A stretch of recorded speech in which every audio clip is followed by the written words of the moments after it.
마태복음 5장 말씀입니다. 마태복음 5장 13절에서 16절까지 말씀, 저와 여러분이 한 절씩 교독하겠습니다. 저부터 읽겠습니다. 너희는 세상의 소금이니 소금이 만일 그 맛을 잃으면 무엇으로 짜게 하리요? 후에는 아무 쓸데없어 다만 밖에 버려져 사람에게 밟힐 뿐이니라. 너희는 세상의 빛이라. 산 위에 있는 동네가 숨겨지지 못할 것이요. 사람이 등불을 켜서 말 아래에 두지 아니하고 등경 위에 두나니 이러므로 집안 모든 사람에게 비치느니라. 함께 이같이 너희 빛이 사람 앞에 비치게 하여 그들로 너희 착한 행실을 보고 하늘에 계신 너희 아버지께 영광을 돌리게 하라. 아멘. 감사합니다. 자리에 앉으시고요. 참 귀한 목사님 보내주셨습니다. 예수라 성경대학원에서 또 후학들을 가르치시던 우리 양용희 목사님이신데 하나님께 보내주신 하나님께 감사하고 우리 목사님 또 격려하는 의미로 우리 큰 박수로 맞이하겠습니다.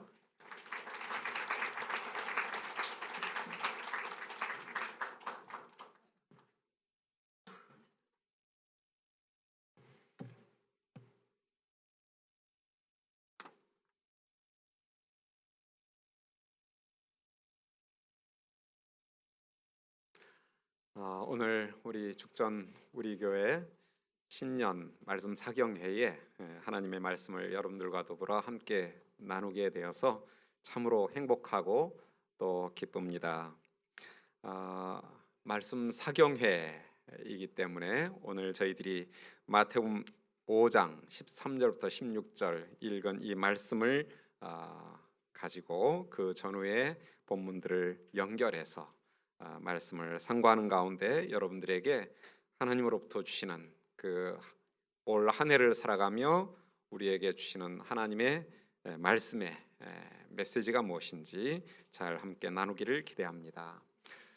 오늘은 그리스도인들이 세상 가운데 참다운 예수님의 제자로 드러나게 되는 그러한 원리가 무엇인가, 그 원리를 오늘 읽은 마태복음 5장 13절부터 16절을 본문으로 해서 살펴보도록 하겠습니다.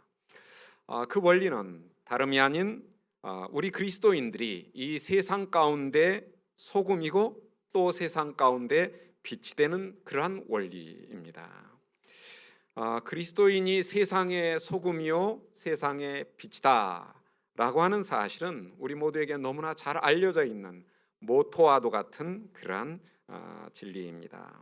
하지만 이 모토가 우리에게 익숙한 만큼 그 의미가 우리 가운데서 충분히 적절하게 이해되고 있는가는 확인해 볼 필요가 있습니다. 이를 위해서 오늘 본문을 그 문맥에 따라 잘 살펴보고자 합니다. 오늘 본문 바로 앞에는 우리에게 역시 잘 알려져 있는 본문이 있죠. 팔복입니다. 3절부터 12절까지 8개의 복이 소개가 되고 있는데요. 그런데 이 팔복의 핵심 주제가 무엇인가를 살펴보는 것은 오늘 본문을 이해하는 데도 매우 중요한 그러한 사실입니다. 자, 팔복의 처음 복과 마지막 복을 저희들이 살펴보면요, 3절 심령이 가난한 자는 복이 있나니 천국이 그들의 것이며로 시작을 하고요, 마지막 복은 8번째 복이죠. 10절입니다. 의를 위하여 박해를 받은 자는 복이 있나니 천국이 그들의 것임이니라. 보니까 첫 번째 복과 마지막 복이 같은 내용으로 시작되고 끝납니다. 무엇이죠? 천국이 그들의 것이다. 천국이 그들의 것이다. 천국으로 시작하고 천국으로 끝나고 있는 것을 알 수 있는데요. 마태복음 안에는, 그리고 신약성경과 구약성경 이곳저곳에 어떤 단락이나 단원이나 책 전체의 핵심 주제를 보여주기 위해서 그 내용을 처음 시작과 끝에서 반복하는 경우들이 자주 있습니다. 이런 구조를, 문학적인 장치를 인클루지오 구조라고 하기도 하는데, 우리 한국말로는 수미 상관 구조 혹은 수미 쌍관 구조, 처음과 끝을 이렇게 감싼다라는 의미로 수미 상관구조 이렇게 얘기를 합니다. 너무 복잡하니까 저는 주로 감싸기 구조라고 얘기합니다. 처음과 끝을 감쌌다. 자, 이 감싸기 구조, 인클루지오 구조 안에 들어있는 내용은 맨 처음과 끝에 그 주제가 드러나는데, 팔복의 주제를 보니까 천국이 그들의 것이다, 천국이 그들의 것이다, 천국이 총주제다라는 사실을 우리가 확인할 수 있습니다.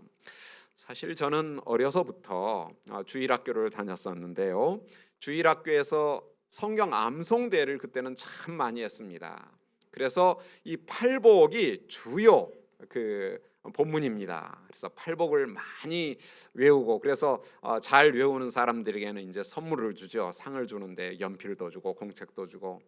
요즘 아이들은 그런 선물 주면, 상 주면 별로 받고 싶지 않을 거예요. 근데 그때는 굉장히 큰 선물이었습니다. 자, 그렇게 팔복을 암송해서 상도 많이 탔는데, 지금 가만히 생각해 보니까 성경 본문을 외우기는 외웠는데 그 본문의 주제가 무엇인지에 대해서는 별로 생각을 안 해보았습니다. 그래서 가만히 제 혼자 반성하기를, 그때 받은 선물 상 다 돌려드려야 되겠다. 주제를 모르고 본문을 암송을 했으니 그 암송이 얼마나 의미가 있겠나, 그런 생각을 해보는데요, 알고 보니까 이 팔복의 주제는 처음과 끝에 너무나 확연하게 잘 드러나 있습니다. 천국이 그들의 것이다 라는 사실이죠. 근데 이게 주제다라고 이 얘기를 하는데 그 주제가 무슨 뜻이지? 라고 생각하면 또 좀 애매해집니다. 천국이 뭐지? 천국이 뭔가요? 여러분들 마음속에 천국 하면 무엇이 떠오르나요? 사실 천국이라는 표현은 성경 여기저기에 많이 나타나는 게 아닙니다. 66권 중에 딱 한 책에만 천국이라는 표현이 나오는데요, 답은 이미 아시겠죠? 어디에 나올까요? 마태복음에만 나옵니다. 마태복음을 제외한 신약, 구약 66권 중에 65권에서는 천국이라는 표현이 한 번도 안 나옵니다. 우리 개역 개정 번역에서는 디모데후서 4장에 한 번 딱 더 나옵니다. 그런데 번역이 그렇게 된 것이고요, 마태복음에 있는 하늘나라, 천국이라는 표현은 마태복음에만 있습니다. 사실 이 표현은 좀 더 정확하게 번역을 하면 하늘들의 나라입니다. 하늘들의 나라, 하늘이 복수예요. 그래서 하늘나라가 아니라 하늘들의 나라인데, 이게 마태복음에만 나오고 있다는 게 특이합니다. 그럼 마가복음, 누가복음, 요한복음 그리고 다른 신약 성경 안에서는 하늘나라, 하늘들의 나라가 어떻게 표현되고 있는가? 하나님의 나라로 표현이 됩니다. 하나님 나라. 그러면 왜 마태는 천국을 주로 사용하는데 다른 복음서와 신약 성경에서는 한 번도 사용하지 않고 하나님의 나라로 사용할까? 그 이유를 한번 생각해 봄직하죠. 그 이유는 너무나 분명해 보입니다. 마태복음은요, 주로 그 독자가 유대인들이었을 것이다 라고 추론을 합니다. 근데 아마도 유대인들에게는 하나님의 나라라는 표현이 보다 익숙한 표현이 있었는데, 그게 뭔가 하늘들의 나라라는 표현이었던 것 같아요. 그들은 하늘들의 나라라는 표현을 들으면 귀로는 하늘들의 나라를 듣는데 마음으로는 느껴지는 게 뭔가, 하나님의 나라구나. 그들은 하나님의 나라의 하나님을 하늘들로 표현하는 이런 왕고거법에 매우 익숙한 그러한 민족이었고요. 그래서 그들은 하늘들의 나라라고 들을 때 그것을 하나님의 나라로 이해하는. 근데 우리는 어떤가요?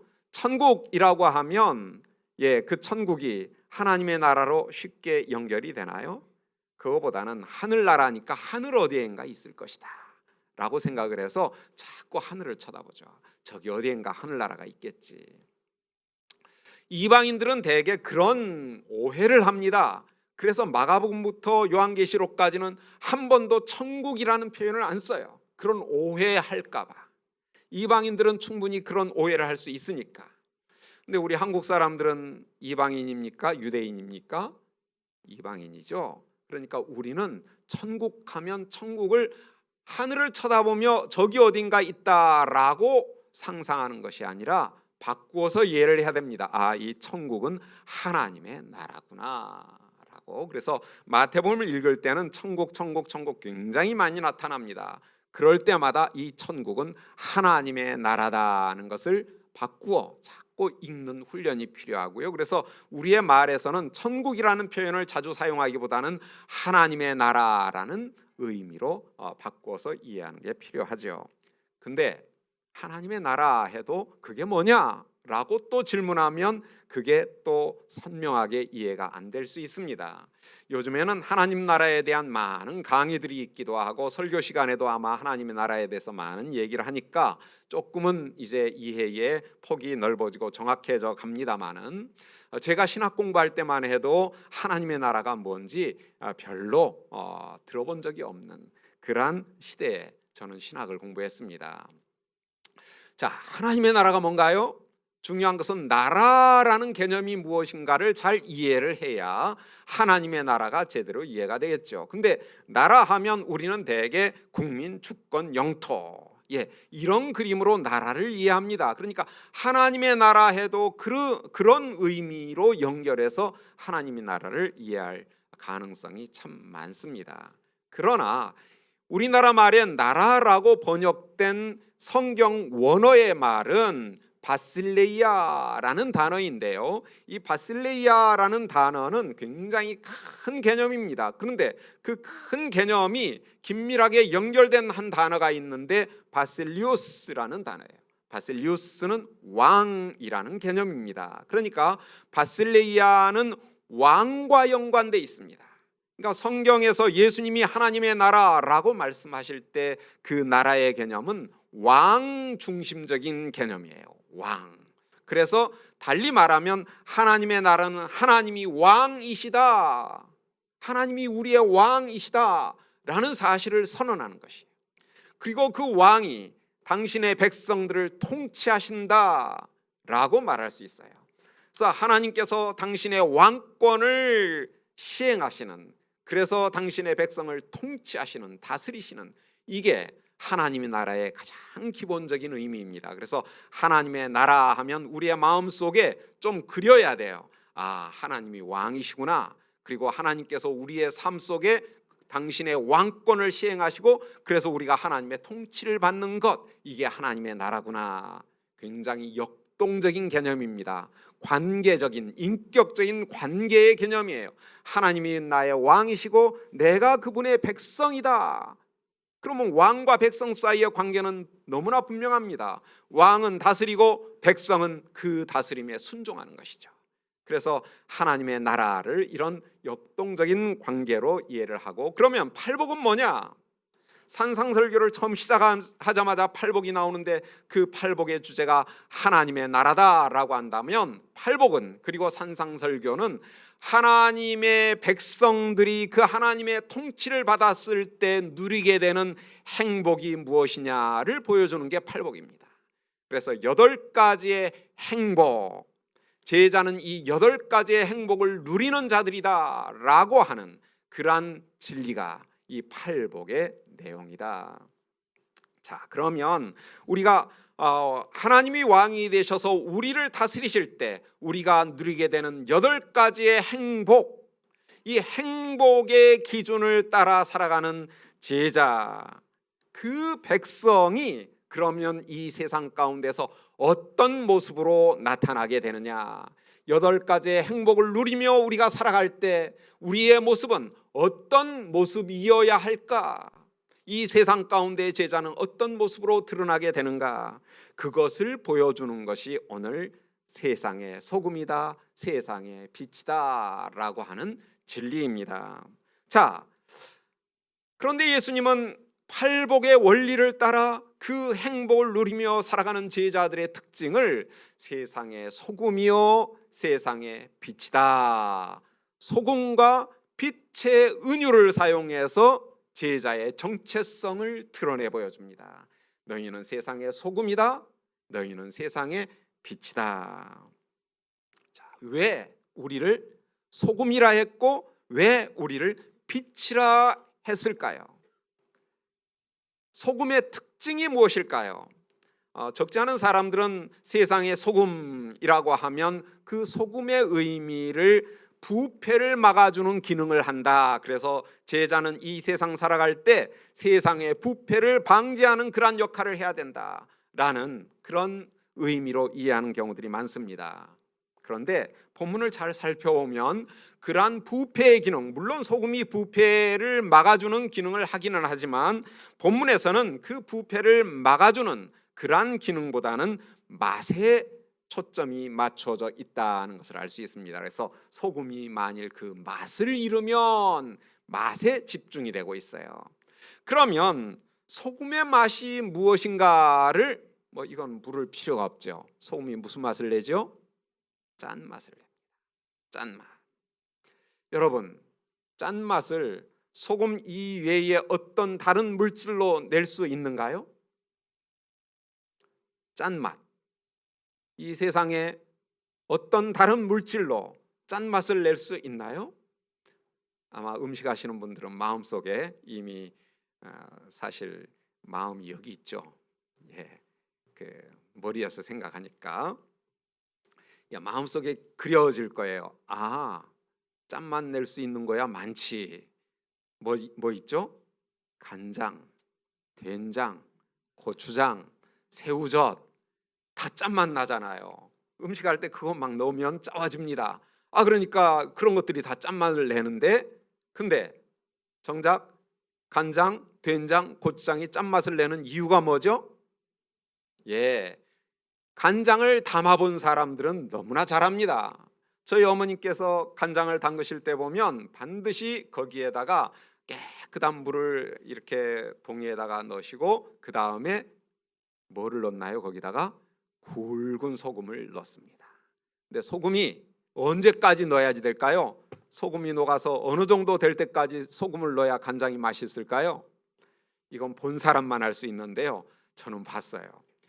계란을 집어넣어서 이게 어떻게 돼야 될까요?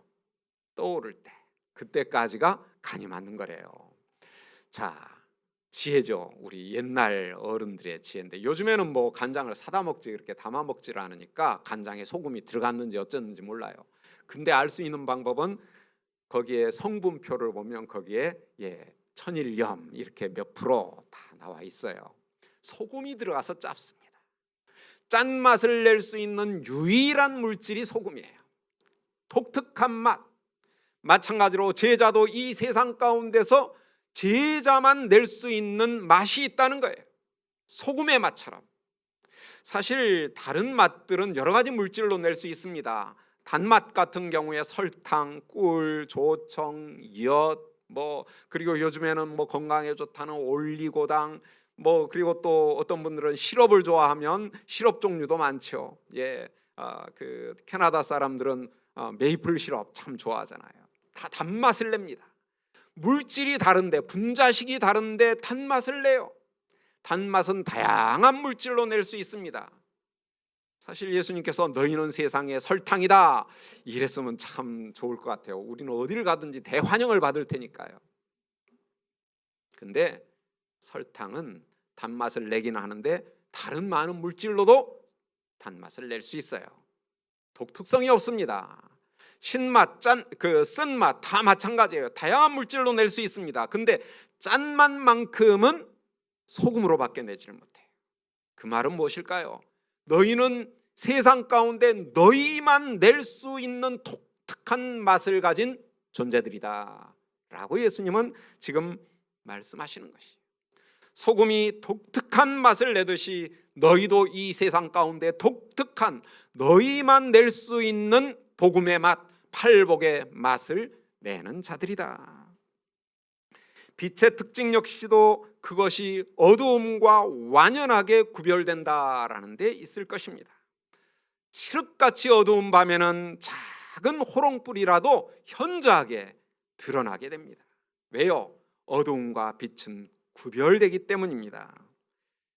이러한 사실은 빛이 어두움과 얼마나 구별되는가, 구별되어야 하는가를 보여주는 좋은 예입니다. 본문에서 예수님은 제자의 특징 역시 소금이나 빛과 마찬가지로 세상으로부터 구별된다라는 점을 분명하게 지적하고 계십니다.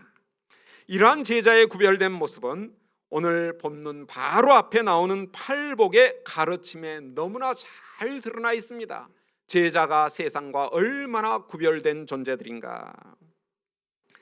팔복에 언급되는 제자의 특징은 그들이 추구하는 행복의 목표와 그들이 행복이라 느끼는 기준이 세상 사람들이 추구하는 것과 얼마나 다른가를 보여줍니다.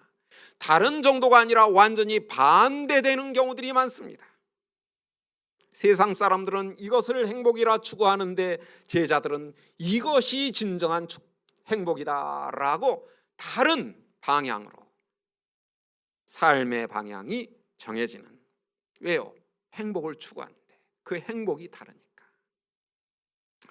자, 8가지의 행복들을 하나하나 쭉 살펴보면 우리가 세상의 소금이다, 세상의 빛이다라는 사실이 훨씬 더 실감나게 느껴질 수 있는데요. 오늘은 그 중에 2가지만 살펴보려고 합니다. 첫째 복 3절입니다. 아까 제가 읽었는데요. 다시 한번 읽어봅니다. 심령이 가난한 자는 복이 있나니 천국이 하나님의 나라가 하나님의 왕 되신 통치가 그들의 것이다. 그들이 소유한다. 자, 하나님의 통치를 받는 제자들의 특징, 제1특징.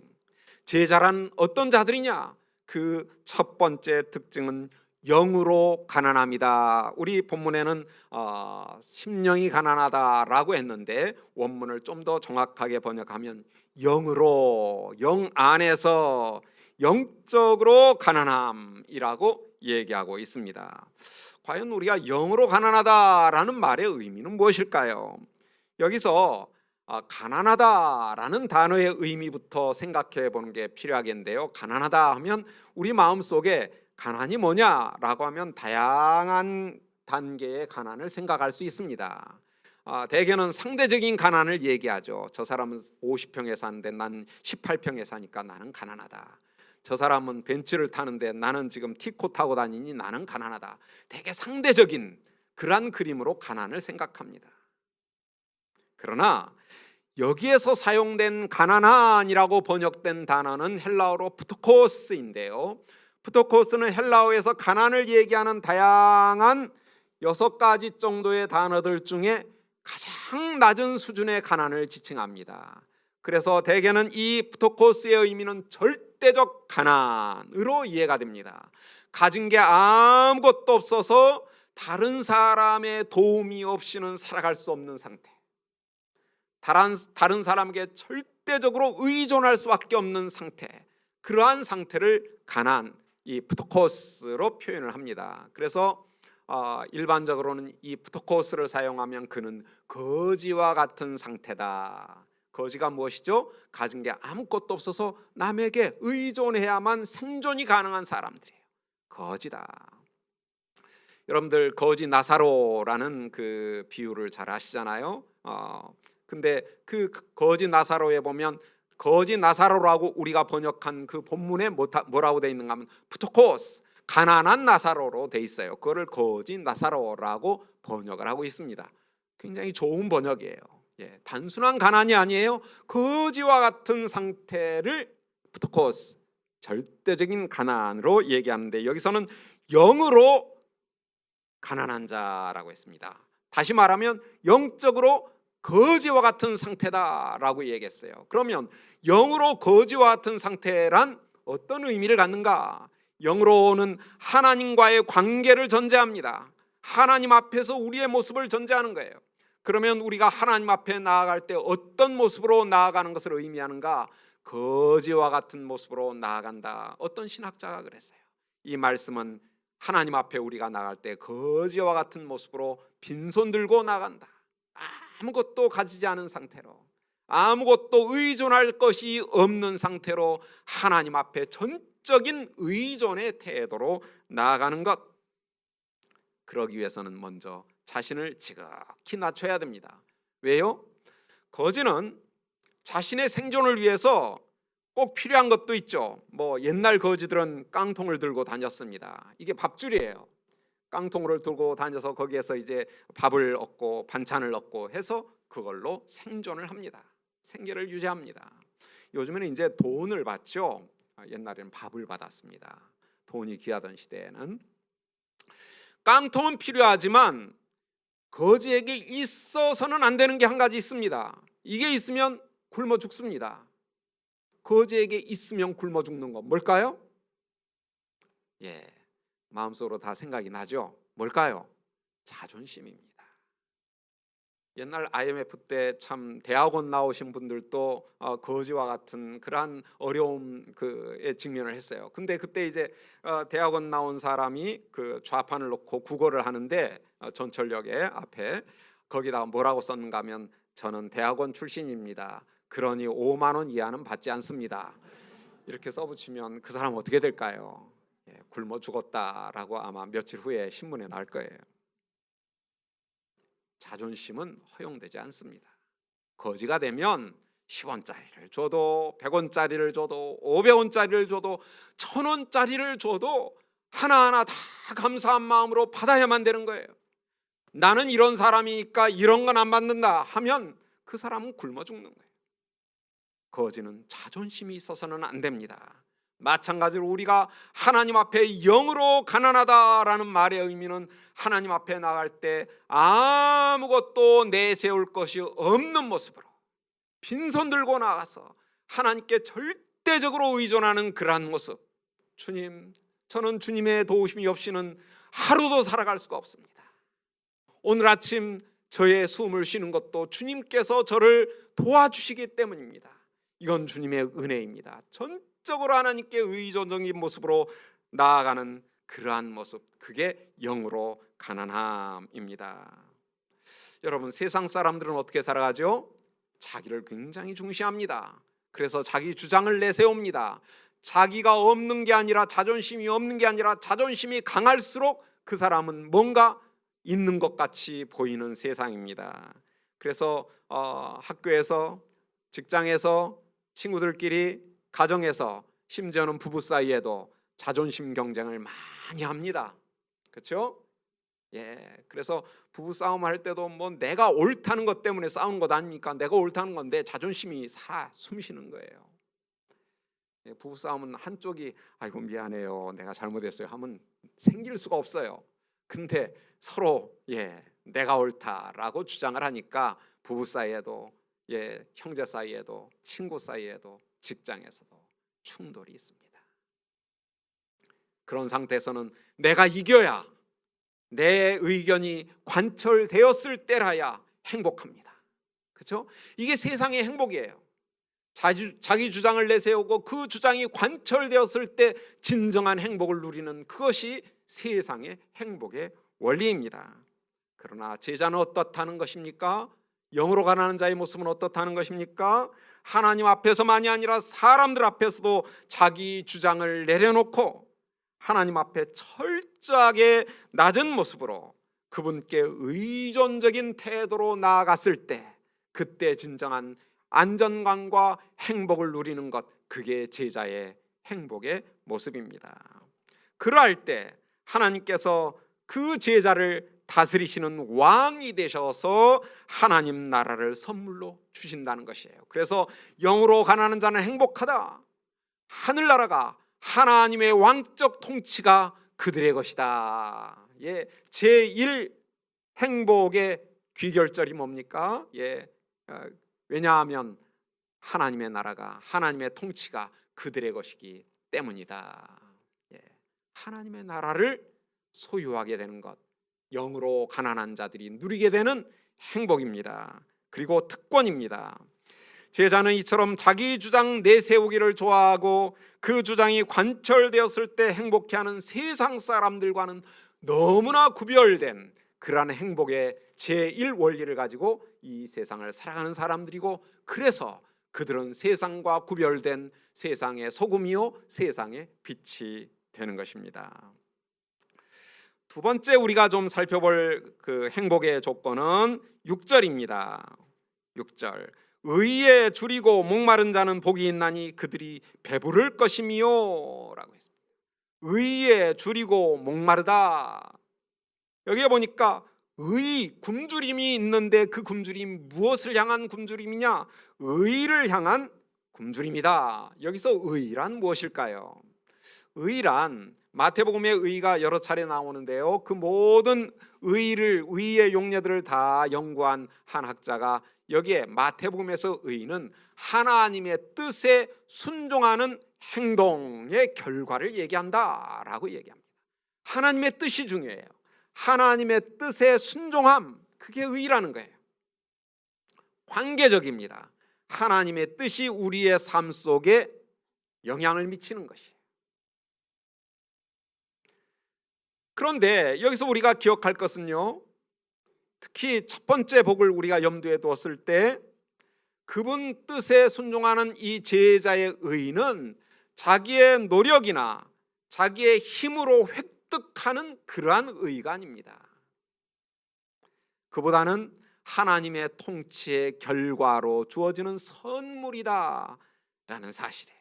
그래서 하나님의 나라와 하나님의 의는, 제자의 의는 떼려야 뗄 수 없는 관계에 있습니다. 하나님께서 제자에게 주시는 의는 하나님의 통치의 결과이기 때문에 그래요. 우리의 의는 내가 노력해가지고 이루어내는 의가 아니에요. 나의 성취의 어떤 결과물이 아니라는 거예요. 하나님의 통치의 결과물이에요. 하나님이 통치하시면 그 선물로 주어지는 것이 하나님의 뜻에 순종하는 의라는 것이죠. 그래서 이 둘 사이의 긴밀한 관계가 산상설교 6장 33절에 보면 잘 드러납니다. 제가 읽어드립니다. 그런즉, 여러분들이 잘 아는 구절이죠. 그런즉 너희는 먼저 그의 나라에서, 그는 하나님입니다. 하나님의 나라와 그의 하나님의 의를 구하여라. 하나님의 나라를 구하고 하나님의 의를 구하여라, 추구하여라. 그게 너의 삶의 목표이어야 한다. 하나님의 나라가 우리의 모든 행복의 궁극적 목표고, 그리고 하나님의 의가 또한 우리의 행복의 중요한 목표라는 것입니다. 중요한 것은 하나님의 통치를 받는 자는 반드시 의의 열매를 선물로 받는다는 것입니다. 하나님의 통치가 있는데 하나님의 의가 없다? 있을 수 없는 일이에요. 하나님의 통치가 있으면 반드시 그 열매로 선물로 의가 주어진다. 그 의는 하나님의 통치에 순종함, 하나님의 뜻에 순종함이다. 이것을 추구한다. 이것이 바로 제자의 행복의 또 한 가지 중요한 측면이라는 것입니다. 사실 하나님의 뜻이란 게 뭐냐를 우리가 구체적으로 살펴보자면, 이제 산상설교의 본론 5장 17절부터 쭉 살펴가 보면 이제 그 하나님의 뜻이 뭔가를 알 수 있습니다. 그 뜻에 순종하는 게 뭔가가 드러나죠. 한번 볼까요? 5장 22절을 보면요, 나는 너희에게 이르노니 형제에게 노하는 자마다 심판을 받게 되고 형제를 대하여 락하라 골빈놈이라 하는 자는 공회, 즉 재판정에 넘어가게 되고, 미련한 놈, 즉 바보라 하는 자는 지옥불에 들어가게 되리라. 하나님의 뜻이 뭔가요? 화를 내지 마라. 그리고 사소한 욕도 내지 마라, 하지 마라. 이게 하나님의 뜻입니다. 어떻게 우리가 화를 안 내고 살 수 있습니까? 라고 말할 수 있을지 모르지만 그건 세상 사람들이 하는 얘기예요. 내가 해야 된다면 아무도 화 내지 않고 살아갈 수가 없죠.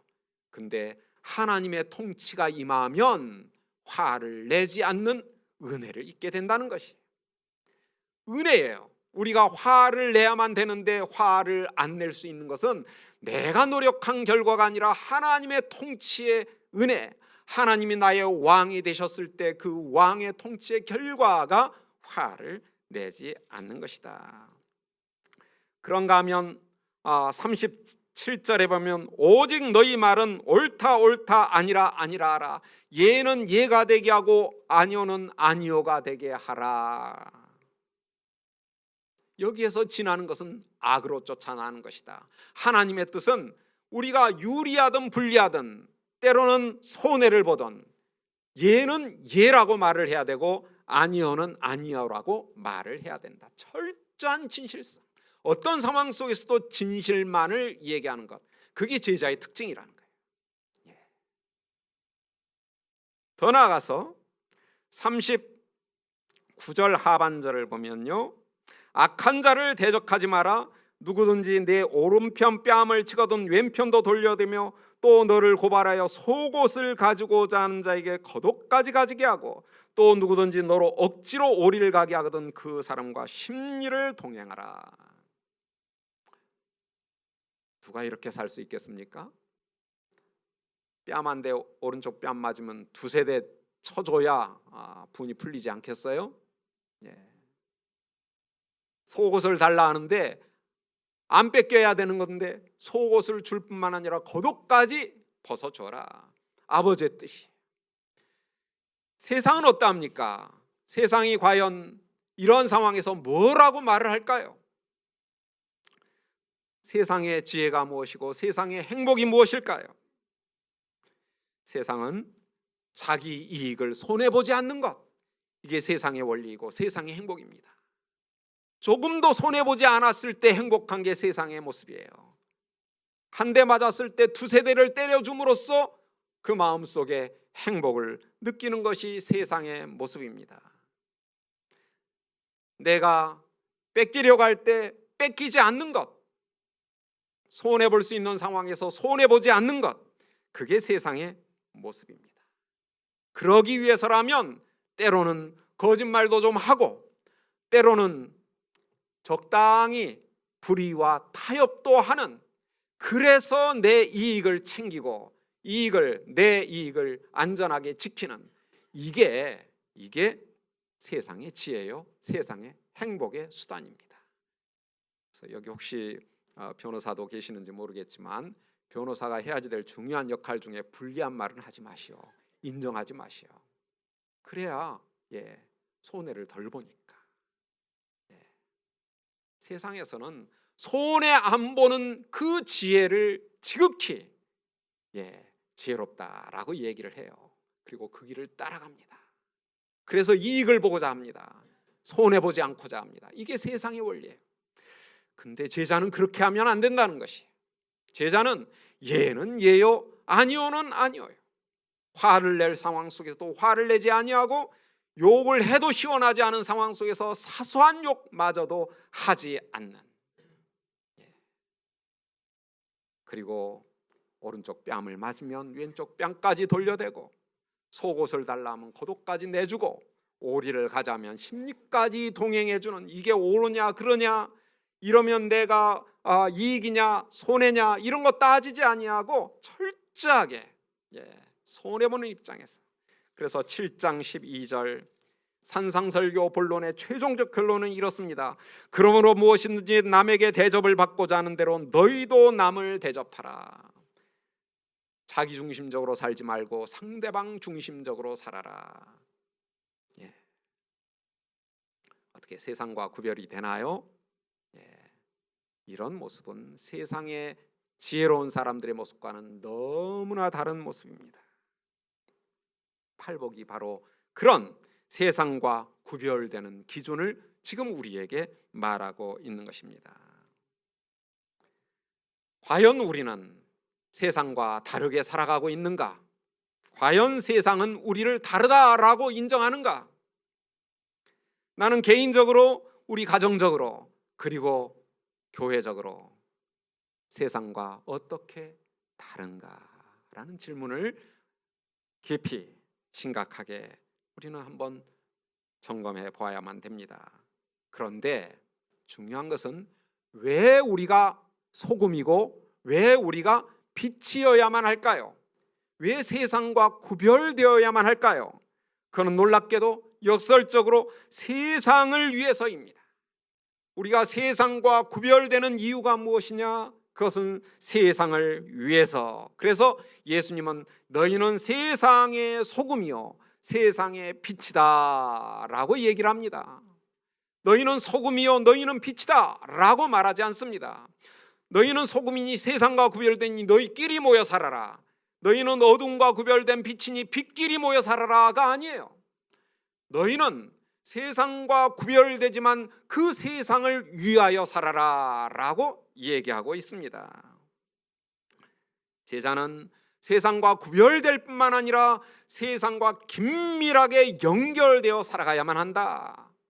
여러분, 죽전 우리 교회, 우리 주변에, 이 지역에, 이 동네에 우리와 무관한 것처럼 보이는 많은 사람들이 있는데 그들이 우리와 무관한 자들이 아니라는 거예요.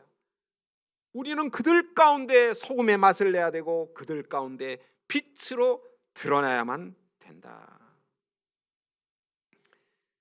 하지만 제자는 그 세상으로부터 영향을 받는 자들이 아닙니다. 영향을 받으면 소금이 빛이 있을 이유가 없습니다. 사실 예수님은 소금이 맛을 잃으면이라고 13절에 경고를 합니다. 우리가 세상에 영향을 받아버리면 맛을 잃어버리게 돼요. 그러면 이 세상 가운데 존재할 이유가 없습니다. 소금은 짠맛을 내야만 소금이요 빛은 어두움에 드러나야만, 구별되어야만 빛인 거예요. 그러니 우리는 세상으로부터 영향을 받는 자들이 아니라 세상에 영향을 끼치는 자들이다. 사실 소금이 진정한 가치를 드러내려면 음식에 들어갔을 때 그럽니다. 소금은 소량이지만 많은 음식에 조금만 들어가도 그 음식물 전체에 짠맛을 내도록 되어 있습니다. 영향을 미친다는 것이. 그러니까 이 지역에 죽전 우리 교회가 있음으로 말미암아 이 주변의 세상이 영향을 받아야만 되는 거예요. 소금의 맛은 이런 거구나를 누려야만 되는 것이다 라는 사실입니다. 소금의 맛, 우리 죽전 우리 교회가 가진 복음의 맛, 팔복의 원리, 그것이 세상 이 주변에 짠맛으로 잘 드러나게 되는 그 영향력. 빛도 마찬가지입니다. 빛은 주변을 환하게 하는 영향력을 가지고 있습니다. 실제로 빛은 그 주변의 어두움에 비추었을 때라야 비로소 그 진가를 발휘하게 됩니다. 사실 주변의 어두움이 심하면 심할수록, 어두우면 어두울수록 빛의 진가는 더욱더 두드러집니다. 이와 마찬가지로 그리스도인의 삶에 드러나는 착한 행실, 여기서 빛을 착한 행실이라고 말합니다. 16절에서 착한 행실은 세상에 영향을 끼치도록 되어 있습니다.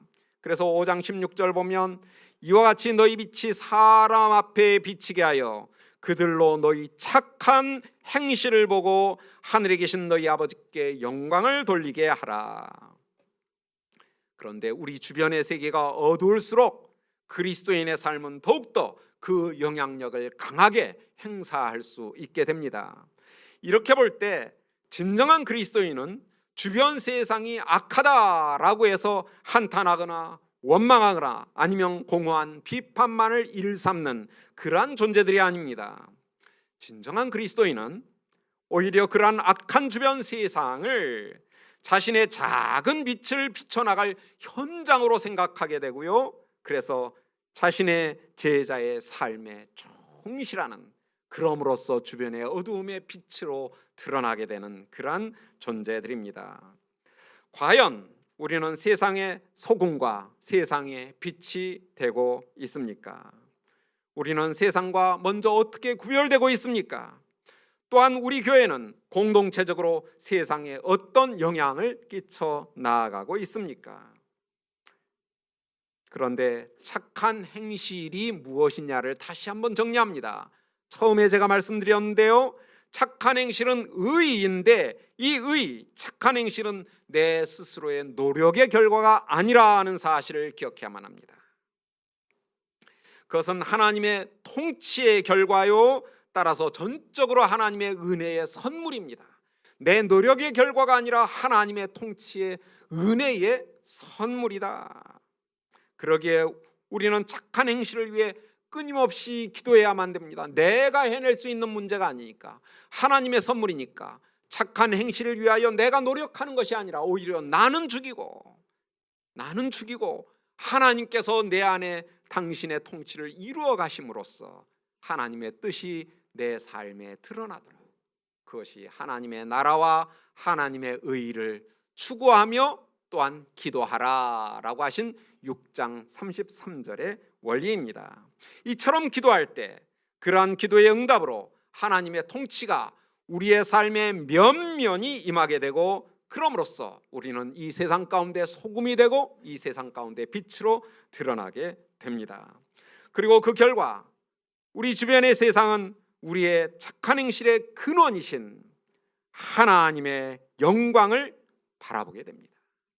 사실 우리의 착한 행실의 근원이 나에게 있는 것이 아니라 하나님으로부터 온 것이기 때문에 우리의 착한 행실을 보면 세상 사람들은 우리를 보는 게 아니라 우리 안에 그러한 선물을 허락하신 하나님의 영광을 보게 된다는 것이에요. 그래서 그 하나님께 영광을 돌리게 된다. 이제 우리 죽전 우리 교회 성도님들 모두가 공동체적으로, 가정에서, 개인적으로 세상의 소금과 세상의 빛의 역할을 잘 감당하는 한 해가 되기를 바랍니다. 그래서 우리 주변 사회로부터 우리가 구별될 뿐만 아니라 우리 주변 사회에, 우리 주변의 동네에 하나님께서 기뻐하시는 선한 영향을 끼치는 복된 교회가 되기를 간절히 부탁드립니다. 오늘 이 말씀을 생각하며 우리 잠시 마음으로 하나님 앞에 기도하는 시간을 갖겠습니다. 우리 하나님 아버지, 이 말씀을 통하여 저에게 도전하여 주시니 참 감사합니다. 주님, 저희가 참으로 어둠 가운데 헤맬 때에 저희에게 빛으로 오시고 빛을 주심으로 세상에 드러나게 하시니 감사합니다. 우리 죽전 우리 교회가 하나님께서 주시는 이 말씀 따라 소금의 맛을 내게 하시고 빛으로 드러나게 하셔서 참으로 이 주변의 세상에 귀한 영향을 끼치고 그 영향을 통하여 주변 세상에 하나님의 영광을 바라보게 하시고 하나님께 영광 돌리는 귀한 은혜가 우리 모든 성도님들의 마음속에, 그들의 삶 속 공동체적으로, 개인적으로, 가정적으로 잘 일어날 수 있도록 성령께서 우리 가운데 역사해 주옵소서. 주님의 도우심을 간절히 간구하고 우리에게 임재하여 주옵소서. 역사하여 주옵소서. 사랑과 자비가 풍성하신 우리 하나님 아버지, 우리 모두를 제자로 불러주시고 하나님의 백성 삼아 주셔서 참으로 감사합니다. 저희를 세상의 소금으로, 세상의 빛으로 드러나게 해 주시니 더욱 감사드립니다. 오늘 이 말씀을 통해 우리 그리스도인들이 소금과 빛처럼 세상과 구별되어야 한다는 진리를 깨닫게 해주셨사오니 주님, 우리 모두가 이 세상과 구별된 행복을 지향하며 살아가게 하옵소서. 그러한 행복으로 만족하게 하옵소서. 또한 우리의 그러한 구별된 모습을 통해 세상에 선한 영향을 끼치게 하시고 그로 인하여 하나님께서 영광을 받아 주옵소서. 이제는 우리 주 예수 그리스도의 크신 은혜와 하나님의 놀라우신 사랑과 성령님의 교제케 하심이 이 자리에 함께한 주님의 사랑하는 성도들과 저희들의 가정과 저희들의 일터 위에 이제로부터 영원토록 항상 함께 있을지어다. 아멘.